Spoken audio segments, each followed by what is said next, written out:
Destruir una fábrica parece fácil, ¿verdad? Son objetivos tan grandes, atractivos, valiosos y estáticos. Por ejemplo, os presento al complejo industrial de Malyshev, en Kharkov, una de las mayores fábricas de tanques de la Unión Soviética y que actualmente se dedica a reparar y fabricar blindados para el ejército ucraniano. Por ejemplo, ese puntito rojo es el radio de explosión de un misil con más de 400 kilos de explosivos. No está mal, no todos los países tienen siquiera unas decenas de ellos. Y solo para aniquilar todo el complejo de Malyshev necesitarías 250 de estos misiles, una cifra prohibitiva. Claro, pensad que los países europeos, por ejemplo, como España, tenemos 40 misiles de largo alcance en nuestro arsenal. Pensad que las potencias europeas pueden tener unos cientos, 1000 misiles, una cosa así como mucho, y Rusia lo que tiene son 3000 misiles que ha podido lanzar hasta ahora, 4000 tirándolo por lo alto. Es decir, realmente no tienes tantos misiles. ¿Y a dónde quiero llegar? Tienes una infraestructura gigante, una zona industrial que puede absorber una cantidad enorme de misiles, y al final tú lo que tienes que hacer es determinar de toda esa zona dónde tienes que pegar el misilazo. Y esto, que puede parecer una tontería, es muy difícil. Tienes que conocer muy bien las instalaciones y tienes que organizar bien la operación. ¿Por qué? Porque hay defensa antimisil que te va a derribar los misiles, obviamente.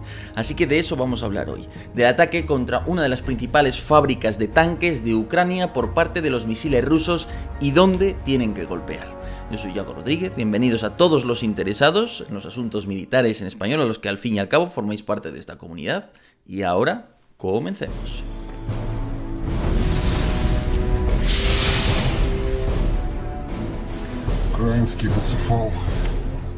Nuestra historia comienza con un BTR-4 calcinado capturado por los rusos en el frente.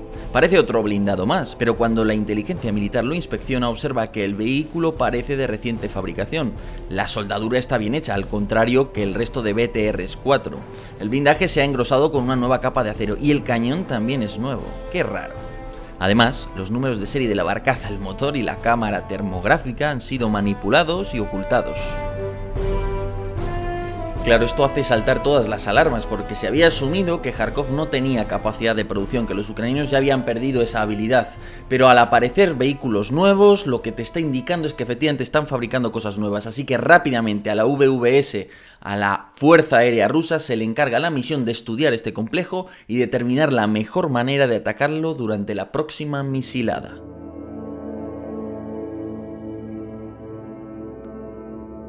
La fábrica de Malyshev es una vieja conocida de la inteligencia rusa. Se fundó en 1945 y es una de las grandes fábricas históricas de tanques de la Unión Soviética, si bien con la caída del muro empezó un lento proceso de decadencia.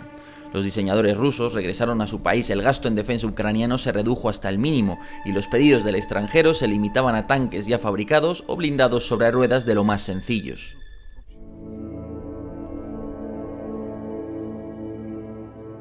De hecho, la saga BTR ha sido muy exportada por todo el mundo, por países como Irak, por países como Emiratos Árabes Unidos, es decir, ha tenido cierto éxito, pero se caracterizan por su mala calidad, especialmente en las soldaduras. Son soldaduras mal hechas por personal inexpertos, insuficientes medios y preparación, que dan lugar a que el agua se filtre, a que luego eso afecte a los circuitos eléctricos y, en fin, a que el vehículo tenga tantos problemas que incluso un ejército como el iraquí haya llegado a devolver pedidos de cientos de unidades debido a todo ello. No obstante, en una situación de guerra, nuevamente, tú no necesitas el carro ideal. Y esto le pasaba, paréntesis, al T-34 en la Segunda Guerra Mundial. El T-34 era un mal carro cuando salió. Pero en una situación de guerra lo que necesitas es cantidad. Y si esa fábrica está produciendo blindados, esa fábrica está haciéndole un servicio estratégico a Ucrania. El complejo tiene un perímetro de 9 kilómetros, un área de 4,5 kilómetros cuadrados y más de 20 plantas industriales, la mayoría de las cuales están abandonadas o tienen solo una baja actividad. Pero incluso en aquellas que están siendo usadas para labores de reparación o fabricación, los misiles son blancos poco rentables. Claro, ¿qué pasa si pego un pepinazo en una línea de producción donde tengo un montón de blindados siendo reparados y todo esto?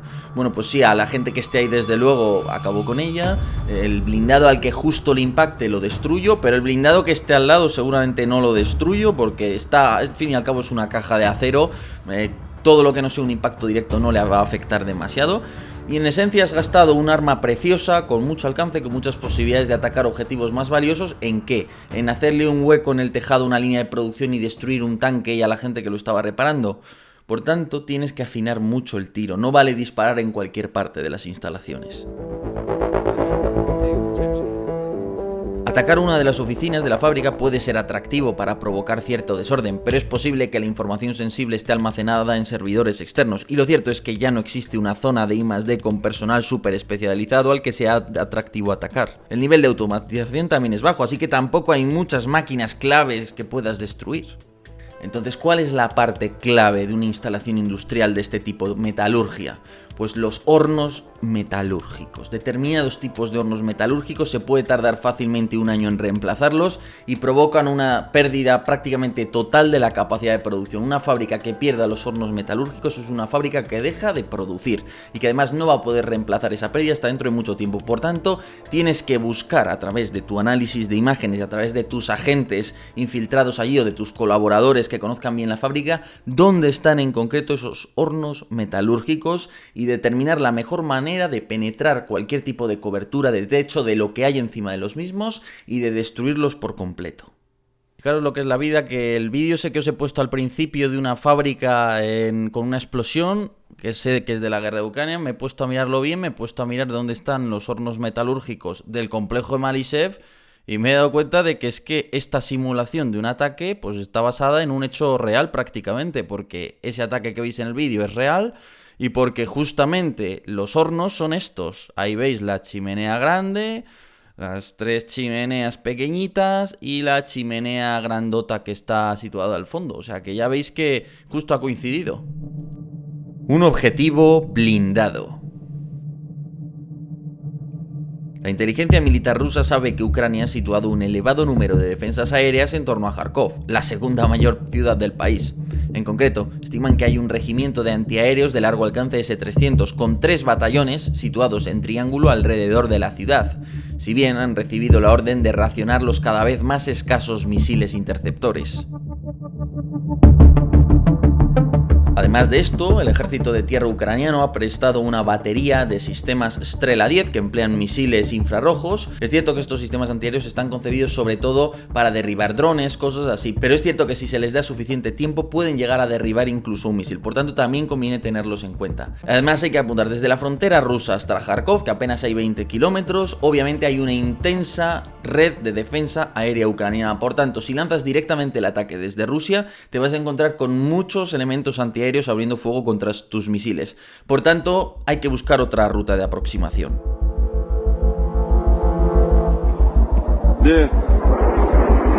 На Вінниці.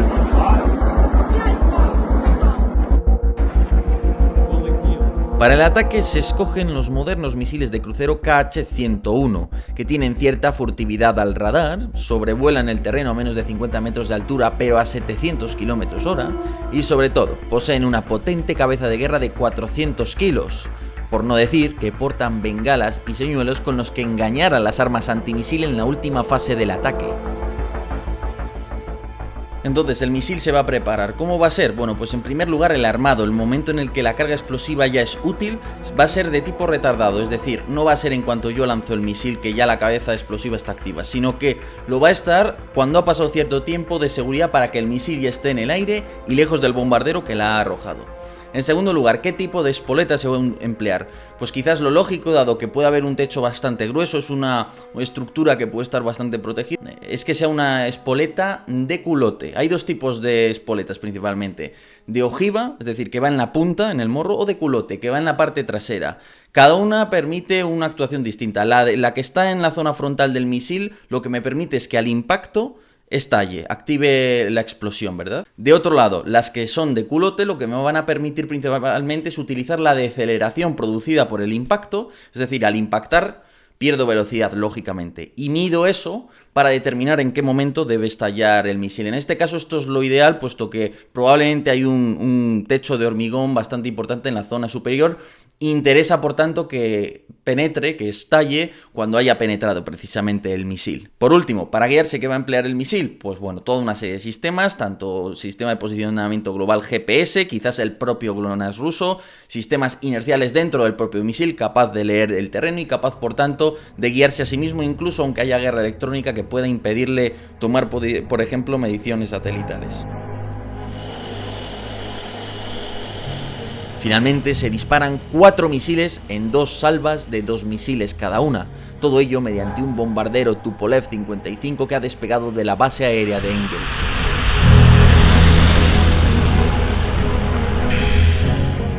Como la vía de aproximación directa a Kharkov estaba fuertemente defendida, los misiles se programan para dar un gran rodeo.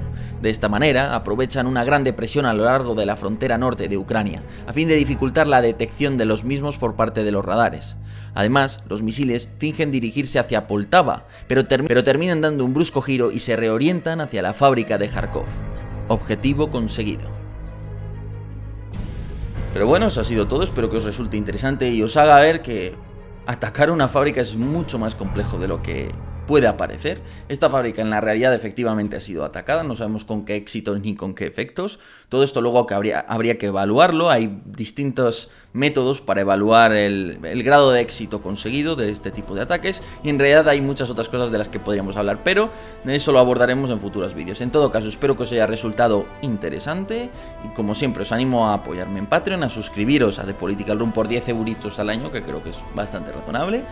Y lo dicho, muchísimas gracias a todos por estar ahí y hasta otra.